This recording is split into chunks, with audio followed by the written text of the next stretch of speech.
hitung-hitung duit ya guys ya, tapi lebih kayak duit goib. Iya, uangnya nggak ada tapi ngitung terus ya kan. Kak, kalau masuk UIN pas lulus wajib hafal Al-Quran nggak sih kak? Banyak nih pertanyaan-pertanyaan yang kayak gini ya. Selamat datang di channel KM3,5 Podcast Pakumtek Palembang. Halo Palkomster, kembali lagi bersama kita di podcast KM 3,5 Palembang. Oke, hari ini kita kedatangan bintang tamu nih guys. Kira-kira siapa ya? Boleh dong kenalan dulu. Halo kakak-kakak. Boleh dong kenalan dulu. Siapa sih namanya? Halo, perkenalkan nama saya Tia Aprianti dari Fakultas Ekonomi dan Bisnis Islam, Program Studi Perbankan Syariah. Oke, boleh kakaknya yang ganteng siapa namanya? Kalau saya dari apa namanya? Perkenalan nama dulu ya. Iya, Nama boleh. saya Muhammad Ridwan dari Fakultas Ekonomi Syariah UIN Raden Fatah. Sama ya berarti ya. Iya. Atau kalian sekelas nih? Oh enggak, Oh, beda. Oh, Beda beda jurusan. jurusan. Oh gitu. Oke. Kak, kalau kakak kan tahu ya kalau UIN sama Palkomtek ini deketan ya. Pasti pernah ini dong sering-sering lewat dong di area Sudirman ini. Iya. Iya, kalau aku boleh tanya, kakak tahu nggak sih apa itu Palkomtek? Kalau Palkomtek sih yang saya tahu sih Mbak itu tempat kursus. Tempat kursus apa tuh kak? Kursus komputer. Ya. Komputer. Iya. Komputer. Komputer. Oke, betul teman-teman. Jadi di Palkomtek ini adalah tempat kursus komputer. Tetapi selain kursus komputer, kita juga ada speak out atau kursus bahasa Inggris dan ada kalistung atau baca, tulis dan berhitung. Oke, sebelum kita masuk ke materi yang agak berat nih ya kak ya. Iya, kita santai-santai dulu kali ya. Kakak sekarang semester 4 nih. Selain kalian jadi pageant UIN, apa aja sih kegiatan kalian sehari-hari? Atau kalian ikut organisasi lain mungkin, atau kalian punya kegiatan di luar gitu? Boleh dong kak, siapa dulu? Mulai dari cowok dulu. Oh boleh, ya. Jangan ladies first terus ya. Oke, silakan Kak Ridwan. Kalau untuk kesehariannya kan pasti selain daripada mahasiswa ya, kan ini kan kami selaku pageant putra putri fakultas tentunya mengikuti organisasi lain juga.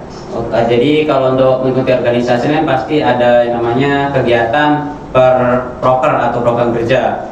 Kalau untuk selain daripada organisasi, untuk kerja sih belum ada. Belum Mungkin ada. Insya Allah kedepannya akan ada. Amin, kita doain aja ya, semoga lancar-lancar. Oke, kalau Katia gimana nih? Kalau aku udah ada beberapa organisasi nih Kak di luar dari pageant ini, Apa seperti tuh? kayaknya UKMK, PTMM, ada juga HMPS dan DEMAF. Sama saya ngikut juga seminar-seminar. Oh gitu, boleh dong kak, apa tuh tadi organisasinya, boleh dong dijelasin sedikit mungkin ya. Kita nggak tahu kalau singkat-singkat. Iya. Mungkin teman-teman di UIN lagi nonton kan tahu tentang organisasi yang diikutin Kak Tia mungkin kan. Boleh dong kak dijelasin? Dari UKMK PTMM itu Persatuan Tenis Meja Mahasiswa. Oh, main tenis ya kak? Iya. Wah, asik Tapi, banget ya. Dari tenis itu ada lagi Kak, kami kayak belajar tentang proposal atau mencakup lainnya dari akademi juga. Ah gitu. Kalau dari HMPS itu lebih ke prodi. Dari perbankan syariah. Kalau DEMAF baru lingkup fakultasnya. Oh gitu. Agak sibuk ya Kak Tia ya. Kalau Kak Tia diajak hangout agak susah nggak kak? Gimana ya? Susah nggak kalau diajak hangout? Saking sibuknya ya. Ada jadwal ya Kak? Iya. Mau diajak hari ini dia ada tenis meja gitu kan. Oke, Kak, selama kuliah dari semester 1 sampai semester 4 ada kendala nggak sih, atau kakak udah masuk kuliah nih tapi udah di semester 4 kayak ngerasa aduh aku salah masuk jurusan deh kayaknya. Pernah nggak ngerasa kayak gitu? Kalau dari aku sendiri sih nggak ada Kak, karena emang dari SMK dulu tuh kan di akuntansi. Oh. Nah, jadi selaras lah dengan perbankan syariah ini. Tapi teman-teman emang ada sih yang kayak, aduh gimana sih ini susah kan pelajarannya, terutama lagi di perbankan syariah itu kan mengenai akuntansi. Jadi tapi bagi saya sih tentang laporan keuangan itu asik. Oke, kakaknya suka Kalau aku sendiri sih kan awalnya dari madrasah aliyah dan itu juga dapat jurusan IPS. Jadi berhubung dari IPS itu sudah mempelajari masalah ekonomi dan juga sekarang kan ambil prodi ekonomi syariah. Jadi kalau untuk masalah kayak apakah ini jurusannya salah atau salah jurusan gimana? Kalau dari saya sendiri sih alhamdulillah enggak. Soalnya kan memang sudah tertarik dari ekonomi itu sejak SMA. Oh gitu. Nah, dan juga beberapa pernah ikut lomba gitu ketika di SMA gitu. Lomba apa tuh kak?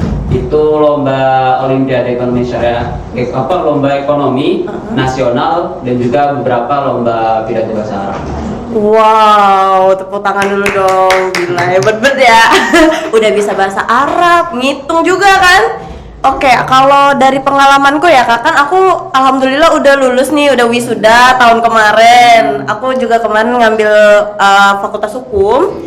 Aku juga pernah ngerasa kok Kak, kayak rasa jenuh belajar gitu kan. Karena kalau di hukum kita banyakan ngafal ya Kak ya. Kayak kita ngafal pasal, ngafal undang-undang, ngafal semua denda dan jajarannya gitu kan. Tapi kalau kita jalanin dengan santai, enjoy, itu bisa lewat-lewat aja sih kayaknya. Iya, yang penting kita jalanin aja. Oke, kan kakak berdua ini selain kuliah ikut organisasi yang banyak kan? Boleh dong Kak bagi tips aja sedikit gimana cara kalian membagi waktu untuk organisasi dan bagi waktu kalian buat kuliah? Boleh siapa? Oke, boleh. Boleh. Oh, boleh. Kalau untuk tips bagi waktu itu kan tentunya ketika kita pertama ingin mendaftar kan pasti mengetahui untuk organisasi pertama nanti akan ada kegiatan-kegiatan seperti apa, kan kita pasti mengetahui, mencari tahu apa organisasi tersebut. Kemudian kalau kita ingin lanjut menambah organisasi kedua pasti mengetahui ini kegiatan seperti apa sih. Nah, maka dari itu ketika kita mengetahui di awal pasti kan ada perencanaan nantinya. Nah, kalau dari saya sendiri sih tentunya menggunakan yang namanya prioritas, pastinya seperti itu. Jadi ketika misalkan ada di organisasi pertama itu ada kegiatan rapat yang mana itu urgent, jadi maka kita mendahulukan di organisasi pertama. Jadi kalau untuk kegiatan sehari-hari seperti entah itu mencuci ataupun sebagainya yang bisa yang bisa di cancel ya, jadi kita masuk ke organisasi yang pertama terlebih dahulu gitu. Oke, ini tipe-tipe cowok yang prioritas banget ya.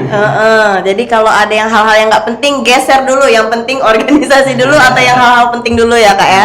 Boleh Kak Tia gimana? Kalau bagi aku sih Kak, saya buat list nih Kak, dimana yang penting dulu itu yang saya dulukan, juga sama Kak kayak Ridwan tadi, yang mana prioritas itu yang saya dulukan. Jadi dari organisasi misalnya kan di pageant ini saya dibutuhkan untuk bagian LO atau narah hukum, berarti saya berdirinya di sini dulu nih Kak, yang organisasinya nanti tapi disinkronkan aja.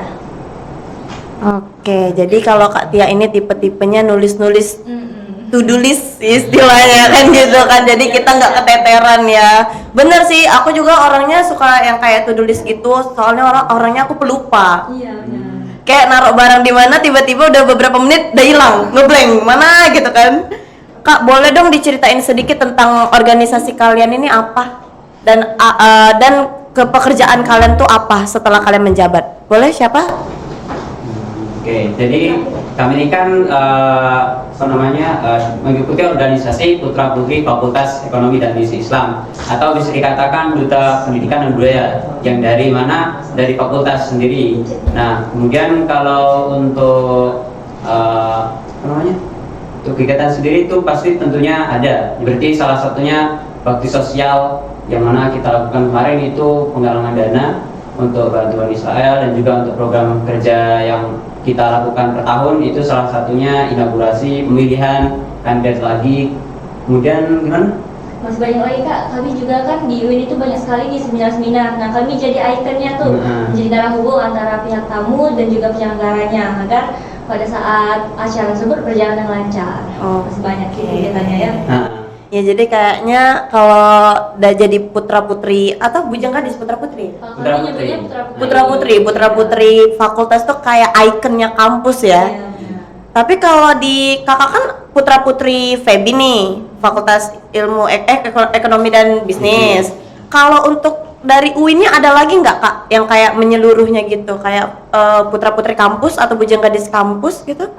Ada. Gadis UIN namanya. Oh, bujang gadis UIN. Tapi kalau kakak cuma di fakultas aja. Iya, rencananya kan fakultas, tapi kalau misalnya tahun depan nih rencananya mau ikut juga di kampusnya. Oh, masih bisa ya? Bisa. Oke, kita doain ya, semoga lulus juga ya, jadi ikon kampus. Oke Kak, kalau menurut kakak nih, pas kakak baru masuk jadi finalis atau calon finalis dari putra putri FEBI, ada nggak sih Kak kayak rasa takut nggak lolos, apa ya yang bakal ditanyain, apa ya yang bakal dites, ada nggak kepikiran gitu? Pastinya ada sih kak, karena pas awal ikut tuh nervous nih. Ih banyak banget nih saingannya, belum lagi mereka yang punya potensi lebih. Tapi setelah dijalanin dan juga ada kepercayaan diri, alhamdulillahnya berjalan lancar semua. Jadi tantangannya tercapai semua. Oke, kalau Kak Ridwan gimana? Kalau takut sih pasti, Pasti. karena kan harapannya di awal kan pasti ingin lolos, kemudian jadi bagian dari Betul. putra putri seperti itu. Tapi ya yang namanya perjuangan ya pasti harus kita maksimalkan. Jadi percaya akan pada perjuangan yang dilakukan di awal, ikuti tahapan seleksinya, kemudian minta bantuan sama teman-teman untuk mendoakan dan juga ikut dalam partisipasi mendukung seperti itu. Jadi dan juga alhamdulillah akhirnya bisa jadi bagian seperti itu. Oke, jadi bukan hanya doa doang ya guys ya, jadi kita juga butuh usaha keras, butuh kepercayaan, minta tolong teman-teman juga ya kan. Teman-teman itu adalah support paling utama. Tapi kalau orang tua alhamdulillah support semua ya. Alhamdulillah. Oke. Lagi kegiatannya positif juga kan. Oh iya betul sekali. Oke Kak, selama Kakak ngejalanin peran sebagai ikon fakultas nih, Kakak sebelumnya kalau mau masuk putra putri ini ada bakat yang terpendam atau pengen iseng-iseng aja nih ikut ini? Dan juga kalau sekarang Kakak ngejabat sebagai apa? Kalau untuk masalah kalau untuk bakat tadi yang ingin ditampilkan, tentunya kan pasti setiap orang punya bakat ya, Iya. punya bakat masing-masing. Kalau dari saya sendiri sih di saat ada unjuk bakat ketika pemilihan tersebut itu yang ditampilkan alhamdulillah public speak, bukan public English speech. Oh Inggris. Jadi berpidato dalam bahasa Inggris. Sebenarnya kalau Kakak mau masuk sini nih, Kakak tuh awalnya pengen masuk sini, memang pengen masuk ke organisasi ini atau iseng-iseng aja gitu? Oh memang pengen sih. Kan juga dapat rekomendasi juga dari kakak tingkat. Ah gitu. Kan awalnya kan belum tahu itu ikatan putra putri seperti apa. Jadi dari kakak tersebut memberitahu bahwa oh ini jadi seperti ini, kegiatannya seperti ini. Jadi direkomendasikan untuk ikut gitu.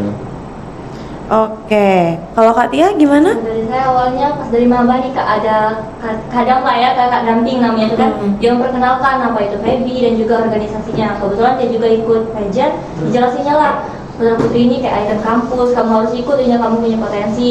Terus pas dia ikut ternyata memang asik banget dan juga benar banyak rintangan. Oke, jadi memang dari awal bukan iseng-iseng doang ya Kak ya, memang pengen gitu kan. Tapi ada nggak sih Kak teman-teman kalian yang ikut taunya iseng-iseng tapi lolos gitu loh? Ada. Ada. Beruntung banget ya. Hadiah. Iseng-iseng berhadiah. Oke. Tapi bener loh guys, memang rata-rata ada yang ikut putra-putri sekolah atau putra-putri kampus itu ada yang iseng-iseng tapi bakatnya nggak main-main guys. Itu yang bisa jadi nilai plus buat dia. Oke Kak, selama Kakak ngejabat nih, oh ya tadi jabatannya belum disebutin ya? Iya. Boleh tuh jabatannya apa dulu? Kalau boleh. Kalau jabatannya saya sendiri masih jadi anggota di divisi pendidikan, tapi kalau di pageantnya saya menjadi putri FEBI. Oke, boleh Kak? Kalau saya sendiri sih untuk menjabatnya di divisi pendidikan. Jadi bagian anggota divisi pendidikan, terus kemudian kalau untuk predikat alhamdulillah jadi putra fakultas ekonomi. Oke. Agak berat ya bahasannya ya. Agak gugup soalnya kalau udah ngobrol sama icon-icon. Oke.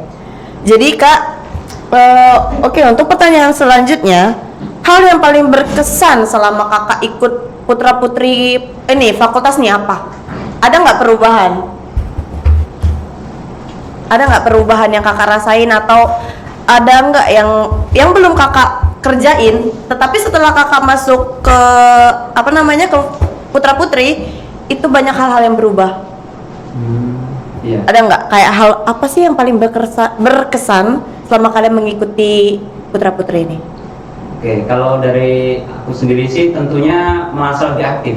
Karena kan beberapa program yang harus dijalankan harus diselenggarakan. Jadi kita itu selain daripada aktivitas belajar di kuliah, kan ada aktivitas di luar bersama teman-teman, kemudian di mana itu melakukan rapat, survei lokasi dan juga melakukan beberapa agenda yang bersama-sama teman-teman. Jadi kalau sebelum ikut organisasi ini sebenarnya di awal maba itu tentunya ketika selesai belajar di kelas ya langsung pulang. Oh gitu. Ya langsung pulang.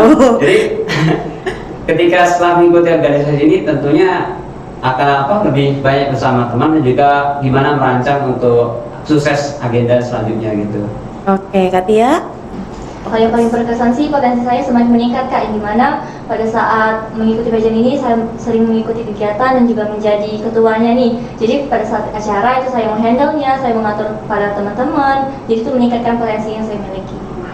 Oke, agak banyak perubahan ya dari yang biasanya cuma kuliah pulang ya. Iya, kupu-kupu kalau bahasa sekarang kan. Oke, kalau sekarang nih Kak, pastikan dalam suatu organisasi ada enak dan gak enaknya, betul? Iya. Betul. Boleh Kak diceritain sedikit apa tuh yang enaknya selama kalian jadi bagian dari organisasi, enaknya apa? Terus juga kalian gak enaknya apa? Boleh diceritain dulu? Gimana? Boleh? Kalau enaknya sih makin banyak teman nih Kak, relasinya di mana-mana jadinya kan. Tapi kalau nggak enaknya dari teman-temannya mulai kurang, dari SDM-nya kegiatan-kegiatan jadi mungkin kurang mengikuti, seperti itu sih Kak. Oke, kalau Kak Ridwan gimana? Kalau dari saya sendiri sih untuk yang enaknya tentunya dari organisasi yang saya dapatkan itu yang mana awalnya tidak tahu jadi tahu. Oh, gitu. Jadi kan alhamdulillah sudah beberapa ikuti program kegiatan yang dilaksanakan di Ikatan Putra Putri ini. Seperti salah satunya tadi yang telah saya sebutkan tadi kan ada penggalangan dana, kemudian ada pelaksanaan inaugurasi, kemudian ada lagi musyawarah besar. Jadi yang awalnya tidak tahu jadi akhirnya tahu berhubung mengikuti kegiatan-kegiatan. Jadi manfaat yang dirasakan itu sudah rasanya gimana ya? Awalnya tidak tahu jadi tahu. Jadi sungguh luar biasa kalau dari saya sendiri. Kalau nggak enaknya sih kan awalnya kan saya kan kuliah pulang di awal itu kan. Ketika maba kan belum tahu antara transisi ketika SMA kemudian tiba-tiba kuliah yang mana belajarnya itu tidak banyak gitu kan. Kalau di SMA kan mulai dari pagi sampai siang atau sampai sore. Kalau dari kuliah ini ada beberapa jeda waktu. Jadi ketika belum mengikuti ini awalnya langsung pulang, tiba-tiba sekarang lebih banyak kegiatan kan. Bersama teman-teman juga kadang pulangnya sampai malam atau gimana. Jadi menghabiskan waktu di luar lebih banyak gitu. Oke, jadi bukan cuma kuliah pulang sekarang kayak misalkan kayak ada apa-apa setelah kelas kalian langsung rapat misalkan gitu kan, apa-apa gitu kan. Biasanya kalau nggak ada kegiatan kalau pulang kuliah langsung nongki gitu kan. Kalau kalian ada nggak sih waktu buat nongki gitu? Ada, tapi sih jarang sih Kak. Jarang ya? Jarang, karena banyak organisasi ini jadi banyak juga rapatnya, banyak juga kegiatannya. Tapi seling dari seminggu tuh pasti ada aja. Ada. Ini ya, pusing-pusing kepala mikirin agenda selanjutnya kita mau ngapain, rapat-rapat lagi kan. Oke, boleh nih Kak kasih tahu ke teman-temannya anak-anak UIN kesan atau pesan-pesan kalau teman-teman yang di UIN pengen bergabung menjadi putra-putri Putra Putri Febi ya nyebutnya ya. Oke, boleh disampaikan Kak? Oke, untuk kesan ya. Iya, kesan-pesan. Kalau untuk kesan-kesan kalau dari saya tentunya jika ingin melakukan perubahan pasti diawali dari diri sendiri karena tidak ada yang bisa berubah selain diri kita. Nah, untuk mengikuti dalam organisasi Ikatan Putra Putri tentunya kita ingin perubahan lebih baik. Jadi berani melangkah ke depan dan ketika kita di awal ingin menjadi bagian dari sebuah organisasi tentunya akan mengetahui bagaimana apa yang akan kita lakukan, apa resiko yang akan kita hadapi. Seperti salah satunya di awalnya tadi selalu mager, di awalnya tadi kuliah pulang jadinya lebih aktif. Jadi harus mengetahui apa yang akan kita ambil. Jadi seperti itu. Kalau untuk kesannya tentunya pasti ada rasa bahagia tersendiri ketika mengikuti suatu organisasi gitu. Jadi yang tidak kita dapatkan ketika kita tidak mengikuti organisasi dan mengikuti organisasi ada hal sesuatu yang berbeda gitu rasanya. Kayak banyak perubahan ya Kak ya kalau tentunya. Kalau Kak Tia ada pesan-pesan?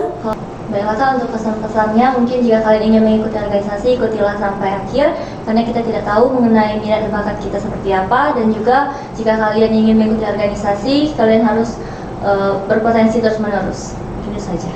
Oke. Boleh nih teman-teman ya yang pengen ngikutin putra-putri Feby. Tapi ini harus masuk UIN dulu ya Kak ya pastinya ya. Nggak umum ya. Oke, Iya. jadi kalian harus masuk UIN dulu sebelum kalian bergabung menjadi putra-putri Feby. By the way Kak, boleh nggak nih nanya? Oh iya ya. Kayaknya tadi nanya terus ya. boleh. Kalau kontak ini ada program studi apa aja atau mungkin ada kursus apa aja sih Kak? Oke, jadi aku ngejelasin secara singkat aja ya. Yang pertama itu adalah program profesional 1 tahun. Aku salah satunya. Untuk ada yang 10 bulan atau PTIK atau dengan bisa disebut SC. Dan juga kebetulan kita lagi buka program khusus nih guys. Ada program khusus CPNS. Jadi belajarnya itu singkat, cuma 2 minggu aja. Selain komputer kita juga punya kelas bahasa Inggris Kak, atau yang biasa kita sebut speak out. Speak out itu ada 3 kelas. Yang pertama ada family class, society class, dan professional class. Oke, dan kalistungnya ya biasa lah ya untuk anak-anak kecil belajar baca, tulis, dan hitung. Oke, ada yang mau tanya dulu lagi tentang Palkomtek? Banyak sekali berarti ya Kak. Oh, banyak sekali. Soalnya dari teman-teman nih dari UIN juga yang nanya kan Palkomtek itu apa, karena dari penyebaran dari nomor ada ID kemarin ada podcast itu dia nanya nih Palkomtek itu seperti apa sih Kak? Dia ngomong. Oh, banyak juga ya yang pengen tahu tentang Palkomtek ya. Boleh nanti diajakin temen-temennya main ke sini ya, kita meet up kali. Oke, ini Kak ada pertanyaan lagi nih. Podcast Bedah Kampus bareng Palkomtek ini kan salah satu rangkaian kegiatan prestasi 2024 ya Kak ya, 2024. Boleh nggak Kak kita minta jelasin kegiatan prestasi 2024 tryout SNBT atau UMPTKIN? Apa sih nyebutnya? Iya UMPTKIN. Iya betul ya, agak ribet ya sekarang. Dulunya cuma SNMPTN. Oke, boleh Kak dijelasin dulu? Jadi untuk kegiatan ini kan awalnya kan ada yang namanya aksi atau akademisi sosialisasi yang itu kita lakukan ke sekolah-sekolah. Jadi kita datang ke sekolah kemudian melakukan sosialisasi bahwa akan ada tryout. Jadi memberitahu dan juga untuk program ini apa saja yang nanti akan didapatkan dalam tryout itu. Kan tentunya tryout ini kan yang akan dilaksanakan itu online di tempat. Jadi nanti untuk semua para peserta itu dikumpulkan dalam satu garden hall, kemudian melaksanakan ujian seperti hanya ujian asli gitu untuk tryoutnya gitu. Oke, ini ya guys. Oke, tadi kan udah dijelasin nih guys sama Kak Ridwan ya, apa aja kegiatannya, apa aja yang bakal dites ya Kak ya. Iya. Salah satunya seperti itu ya simpelnya. Oke Kak, untuk Kak Tia nih, boleh nggak Kak di-spill nih gimana sih cara daftarnya? Kalau syarat daftarnya sih ada online dan juga offline nih. Dan kalau misalnya kalian cek aja di IG lembaran.id itu ada pendaftarannya. Mulai dari harga 40.000 sampai 45.000. Oke. Jadi jangan lupa follow Instagramnya ya, lembaran.id. Boleh nih di editor ting ting ting ting ting ting. Nanti di kepo-kepoin ya guys ya. Oke, kita lanjut ke sesi Q&A ya guys ya. Oke, pertanyaan pertama. Kak, kalau masuk UIN pas lulus wajib hafal Al-Qur'an nggak sih Kak? Banyak nih pertanyaan-pertanyaan yang kayak gini ya. Iya. Gimana nih cara jawabnya nih? Kalau wajib sebenarnya emang wajib sih. Wajib ya? Iya, tapi beberapa fakultas juga ada yang dicicil Kak suratnya tuh. Bukan langsung jelek kayak tidak langsung 1 juz. Dicicil dari semester 1 10 surat dulu atau 15 surat dulu kayak itu. Jadi dicicil sistemnya. Jadi buat kalian yang masuk UIN jangan takut. Iya. Soalnya kalau di kampusku dulu juga ada omong-omongan kayak begitu, tapi pas dites alhamdulillah sama, kayak cuma surat-surat pendek aja ya kan. Oke, next. Kak, kalau SMA-nya IPA, bisa nggak sih ambil fakultasnya ekonomi? Boleh Kak Ridwan? Oh, tentu bisa. Kan untuk dari manapun misalkan dari SMA-nya itu SMA ataupun SMK. Kalau SMK kan tentunya berbeda. Kalau untuk SMA itu IPA, IPS ataupun bahasa atau agama itu masih bisa kok untuk join atau masuk ke Fakultas Ekonomi dan Bisnis Islam gitu. Iya. Jadi tidak terpaut pada ketika SMA-nya IPS maka harus gitu, enggak. Jadi bisa IPA ataupun agama atau SMK pun bisa masuk ke Ekonomi dan Bisnis. Jadi bagi anak-anak IPA yang suka ngitung-ngitung boleh join-join ke ekonomi ya. Ada juga Pak di kelas kami yang jurusan IPA Kak. Oh gitu. Oke, next. Kak, kalau di Fakultas Feby UIN ada jurusan apa aja sih? Kalau di FEB UIN ini ada 3 jurusan, yaitu yang pertama ekonomi syariah udah akreditasinya A, perbankan syariah itu akreditasi B, tapi udah juga mau unggul nih Kak, udah mau ke A. Sedangkan kalau manajemen zakat dan wakaf itu masih B juga. Oke. Langsung aja ya next ya. Kita agak mempercepat. Kak, kalau gedung Fakultas FEB UIN ini yang ada di kampus A sini atau yang di kampus B? Kalau gedungnya sih yang di FEB-nya ada di kampus B, itu Jalan Pangeran Ratu Jakabaring. Oh gitu. yang Aku FEB. udah pernah sempet loh guys main ke Jakabaring waktu ada anak Fakultas Psikologi Got Talent gitu. iya. Aku sempat main ke sana, teman-temanku juga pada ikut lomba dan itu kampusnya wow. Bagus. Luar biasa. Parkirannya luas. Parkiran luas banget. AC. Mana tempat kayak hallnya gitu ya kan, kayak teater gitu kan, tuh bagus banget sumpah. Aku pengen lagi sih rasanya ke sana. Nanti aku mau main-main lagi. Oke, pertanyaan kelima, Kak, prospek kerja dari Fakultas FEB ini apa aja? Oke, kalau untuk prospek kerja bisa jadi apa aja kok. Jadi bisa yang pertama kan biasanya untuk ekonomi dan bisnis itu sering dikaitkan pada pengusaha. Kalau untuk pengusaha bisa, kemudian ada yang namanya konsultasi keuangan, financial konsultan, ataupun ada apa namanya Akuntan audit mungkin ya? ya audit itu juga bisa, jadi pegawai negeri juga bisa, tenaga pengajar, kemudian apa namanya untuk bisnis konsultan itu juga bisa kok. Oke, jadi banyak banget ya guys ya Iya. prospek-prospeknya. Oke, jadi teman-teman kita udah banyak bincang-bincang nih ya sama Kak Tia, sama Kak Ridwan. Jadi bagi kalian yang pengen yang kepo atau pengen ikut putra-putri FEB, boleh kepoin Instagramnya. Di mana kan Instagramnya? PPF_UIN_RF. Nanti editor tolong ting ting ting lagi. Iya boleh ya. Kalau pengen nanya-nanya sama Kak Tia boleh. Kak Tia IG-nya boleh. Kalau IG aku sendiri sih Tia Priyanti. Iya, boleh di spill. Siapa tahu kan ada yang pengen nanya-nanya. Boleh Kak IG-nya? Kalau aku Muhammad 35. Oke.